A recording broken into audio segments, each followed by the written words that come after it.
Hey, what's up, YouTube? Welcome back to the DaVon Lewis podcast, where I bring the latest news and updates from the world of sports entertainment.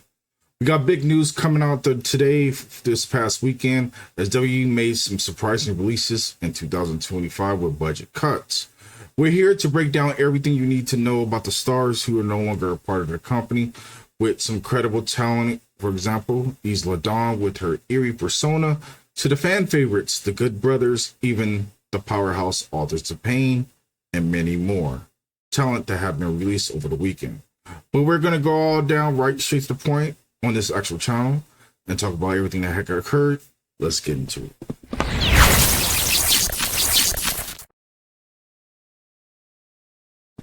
First up, we have Isla Dawn, who has taken the NXT division by storm in recent years and made the jump to the main roster with her tag team partner Alba Fire.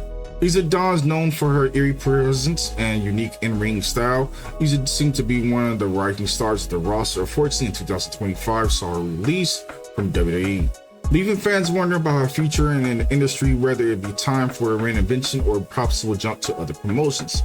We'll be watching closely as Isla continues to be a fan favorite from her dark and mysterious character. She has been involved in many compelling storylines with the likes of Alba Fire, Bianca Belair, and so many more. But despite her talent and being a former WWE Tag Team Champion, WWE made the decision to part ways. What's next for Isla Dawn? Could she make an impact in AEW, TNA, or perhaps return to the independent scene? Only time will tell what the direction she will pursue for her career. Next, we got a big release, the Good Brothers, Carl Anderson and Luke Gallows.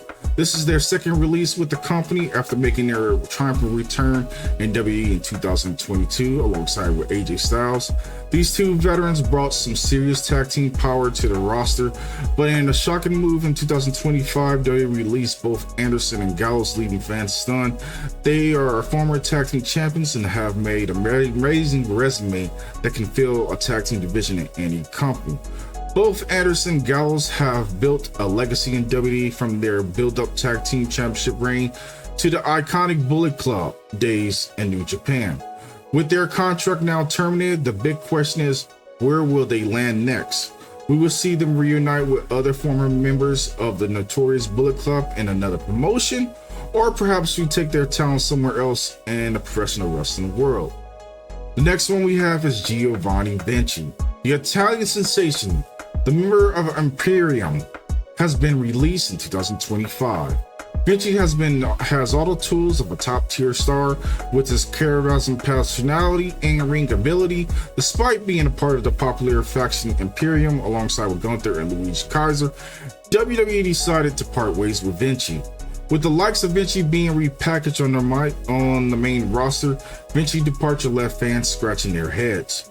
He will return to the independent scene, or he could make another promotion jump like AEW, MLW, or TNA.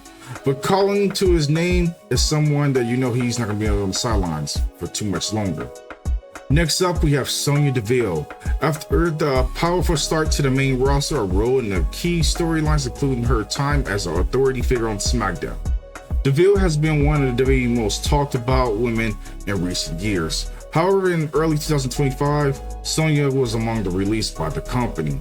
Sonya's release was definitely left fans surprised, especially considering her versatile background in MMA and her ability to both wrestle and speak on the mic.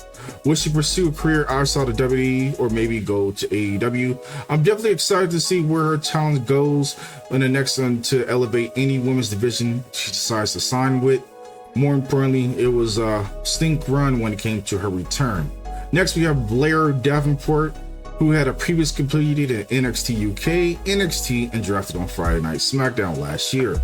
Davenport was the first woman to win the Women's Iron Survivor Challenge in NXT. She had a short-lived alliance with the Unholy Union with Alba Fire and Isla Dawn. The creative plans was for her, but it was a standstill through the course of the last year.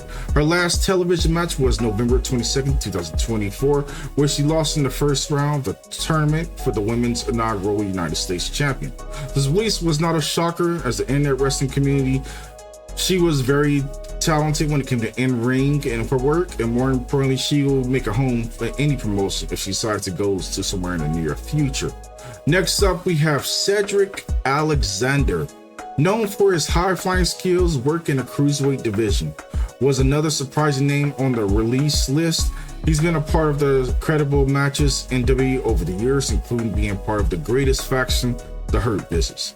Not to mention he had a run back in NXT with Ashanti Adonis as of 2025. He is no longer with the company, but the indication is that he'll be heading to AEW to align himself with the Hurt Syndicate, and he will be great in that company. Next, we have Duke Hudson, one of the rising stars in NXT with a promising future after joining Chase U in 2022. To being a former NXT champion with Andre Chase, recently the stable disbanded over a storyline with Ridge Holland. Duke was grown his personality through the course in the rise of improvement, but WWE decided to cut the ties to move forward with the big man. But I could easily see him signing with TNA or actually going with New Japan Wrestling. Best wishes to you. Now let's get to a big one, a Hall of Famer, Paul Ellering, the big and a tag team Authors of Pain of Akam and Razor. First, we're going to go with Paul Ellering. After years of managing the likes of AOP, his release was a tough pill to swallow for longtime fans of his work with legendary tag teams and stars. This wasn't a surprise as his on-screen character was very limited, but he still was able to be active for clean bumps with the storyline with the Wyatt Six. Now get to AOP, was once one of the most dominant tag team in NXT. Later, on the main roster, these two juggernauts were released by WWE in 2025. Shocking fans remembered the power-driven matches against top teams. The storyline-wise, it was a big letdown and they dropped the ball. Moments when it came to these big men with no creative drive to improve the tag team division. But in overall, while unfortunate to see things that initially happened when it came to them, they have a whole lot of gas left in the tank, and so I wouldn't be surprised if they make another wave in other promotions, even to the independent circuit where they have their current wrestling school. But in overall, so if you have it, folks, this is everything that came to the releases of 2025 of the stars likes of Isla Dawn, the Good Brothers, Cedric Alexander, and many more being let go. While it's tough to see fan favorites and heels go, the world of wrestling always changes, and I'm sure seeing these talented individuals elsewhere in the near future in the indie scene and other future endeavors or projects. Post your comments down below and let me know how you guys are feeling about this release when it comes to all these talents. I'd like to know from you guys' point of view. More importantly, make sure you like, subscribe, and turn on that notification bell so you never miss an update. Until the next episode, I'm your host, DaVon. You've been watching the DaVon Lewis Show podcast. Stay tuned for more wrestling news. Until the next episode, I will catch you guys later. Until then, you guys be safe. Peace.